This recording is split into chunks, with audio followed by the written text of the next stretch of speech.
बाबागंज की रहस्यमयी मज़ार, जहां दुआएं खाली नहीं लौटती। उत्तर प्रदेश के जिला बहराइच में नानपारा से थोड़ी दूर और रुपैदिहा से पहले सड़क किनारे बसा है एक छोटा सा कस्बा बाबागंज। लेकिन यह जगह सिर्फ एक कस्बा नहीं, यह एक एहसास है। यहाँ मौजूद है एक ऐसी मज़ार जिसे लोग दूर दूर तक बाबागंज शरीफ के नाम से जानते हैं। कहते हैं यहाँ की दुआ खाली नहीं लौटती। पहले की बात है जब बाबागंज इतना आबाद नहीं था। चारों तरफ खेत थे, कच्ची सड़कें थीं और शाम होते ही सन्नाटा छा जाता था। उसी दौर में एक बुजुर्ग फकीर इस इलाके में आए। कपड़ों में सादगी, आंखों में नूर और जुबान पर सिर्फ अल्लाह का नाम।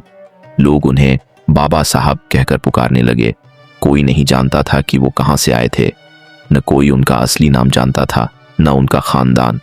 लेकिन जो भी उनके पास बैठता उसे अजीब सी सुकून की लहर महसूस होती।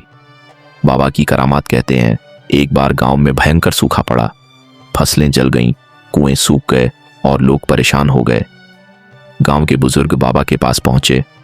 हजरत, कुछ कीजिए वरना हम बर्बाद हो जाएंगे। बाबा ने सिर्फ इतना कहा, अल्लाह पर यकीन रखो और आज रात सब मिलकर दुआ करो। उस रात पूरे गांव ने मिलकर दुआ की और कहते हैं सुबह होते होते काले बादल छा गए। ऐसी बारिश हुई कि खेत लहलहा उठे। तब से लोगों का यकीन और भी गहरा हो गया। दुआ जो कबूल हुई नानपारा की एक गरीब औरत थी, सकीना। उसका बेटा कई सालों से बीमार था। दवा, इलाज सब कुछ करा लिया मगर फायदा नहीं हुआ। किसी ने उसे बाबागंज की मज़ार के बारे में बताया। वो आंसुओं भरी आंखों से आई, चादर चढ़ाई और बस एक ही बात कही, या अल्लाह, अगर यहाँ के बाबा तेरे नेक बंदे हैं तो मेरे बच्चे को शिफा दे दे। कहते हैं कुछ ही दिनों में उसके बेटे की तबीयत सुधरने लगी। धीरे धीरे वो बिल्कुल ठीक हो गया। सकीना हर साल उर्स पर चादर चढ़ाने आती है। मज़ार की रौनक आज भी।